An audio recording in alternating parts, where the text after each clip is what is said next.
So moving on to more, I suppose, more very new tools, because blogs have been around for 4 or so years now. But people are now creating their own blogs, and this is something we've done for Littlewoods actually. Love Label, the fashion blog, and the corporate blog. I imagine that's probably going to be getting a few hits today after the news that they released yesterday. But really, people now, because many blogging tools are free, they've now got a tool that they can very easily and quickly put some of their own content on there and say, you know, I've got something to say about property prices in Manchester, for example, or whatever it may be.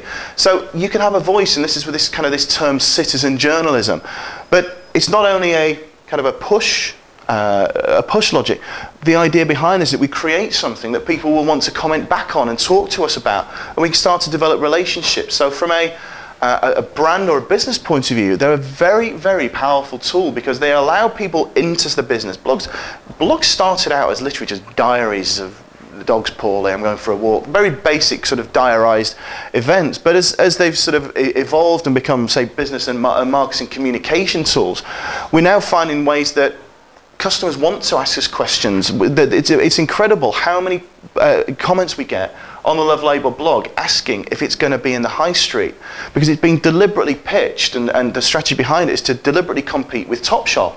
So are you going to be on the high street? So it's starting to give Littlewoods insights into actually not only what kind of feedback are we getting on the clothes or the activity that we do, and we've equipped the girls with digital cameras and video cameras, so when they go on the sourcing trips or their sort of inspirational trips to Tokyo, wherever, they're able to actually document that and create content for the blog. So we're getting closer to people, and they're starting to start giving us an awful lot of feedback. And Twitter, if you heard Jonathan Ross, Stephen Fry talking about Twitter, Twitter is a phenomenal success. So we've been banging on about this I've been on it for probably 2 years or so. It's certainly been the last year. It's certainly on mainstream in the US, I think with Jonathan Ross and Stephen Fry. Twitter is a very simple text-based social network. So in the same way in the UK we sort of send text messages, rather than sending them one-to-one, when I send a tweet, sorry, that goes to all my 700 well, there's now 950 odd followers now. But every time I send a message, and everybody who I'm friends with gets to see that message. And if somebody wants to reply back and say, Paul, you're boring me, move on, they'll be able to @reply me. So all these ats here, that just means that's just like me replying to somebody via text, but in public. So it's a very, very powerful tool which has got all sorts of customer service, brand reputation, monitoring, research, and we'll be looking at that a little bit later because there's some great search tools that we can use. And I could almost guarantee that there will be something really useful to have come out of conversations that will be relevant to you on Twitter. But there's also PR has evolved, and there's new methods of distributing your press releases, and one such tool is the KMP press room. Now I'm not here to sell that, but really what it is this social media press release. So it's this ability of a press release to actually contain everything I've talked about before and allow people to find it much easier, but to be able to distribute it to people as well. So you'll see we've got subscribe, bookmark, share. We've got links coming back from the blogosphere, so blogs that have actually linked to it or written about the article. So we're actually creating something here which allows people to, the page is search optimized, and I won't go into the details of how and why, but it's optimized to the point where it's not just a PDF on the web, and it is much more findable. There's tags. The tags are automatically generated, so if you were to write a press release and you're thinking, well, what tags or what keywords actually best represent this article? Chances are your opinion might be different to somebody else's, but this system allows us to put our draft press release, it then gets sent to Reuters, and Reuters analyse the press release, look at the millions of articles that they've got, and say, well, actually, Paul, for your press release, we recommend the following 15 tags, because that's what we've identified as being the main themes and brands and names that are within the press release. So there's a variety of functions there that really help it to be found in the first place, but help everybody that's found it distribute it to their networks, and we can track all this as well. So in terms of trying to find a value, we at least know where it's going and how many views it's had, so we can start to at least get some idea of its reach.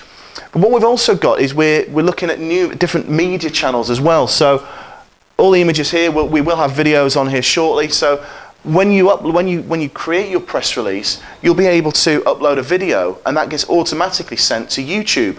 You'll be able to upload all these images. They automatically go to Flickr, the image sharing site.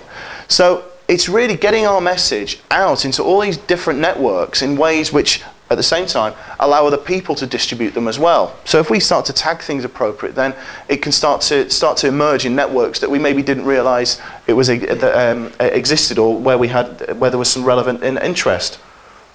And you'll see these everywhere. I mean, these are kind of the expanded, but very much like the bottom of the.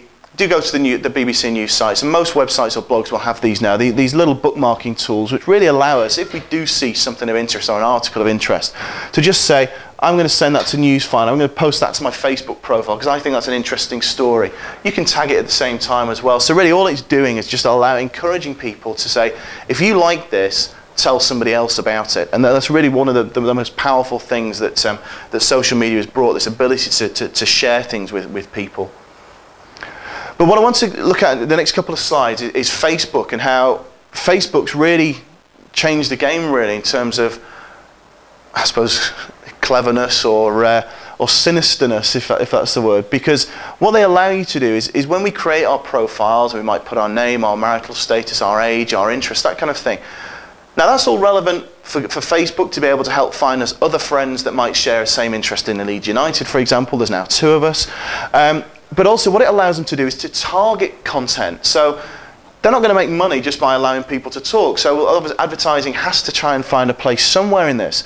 But what we can do is news stories appear in our feed. And if you've got Facebook profiles, you're probably well aware of this. But stories appear because of friends who have become a fan of something, or stories appear because we might have put favourite film Top Gun, for example, which it is.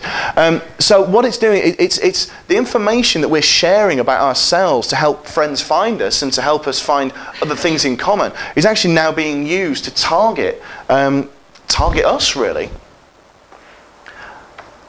And what I wanted to show you is the social ads. I think they're still called social ads, but they've made some changes to them recently.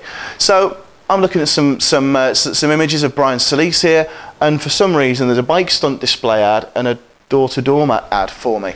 So I think, well, actually, what's necessarily relevant there? But this is actually from, forgive me, this is actually from another ad. But what you'll see, these ads are allegedly targeted to me, so my interests. Now I don't have an awful lot of profile information about me on my personal information. So that's probably why they're fairly generic, but I could start to receive football information, whatever it may be.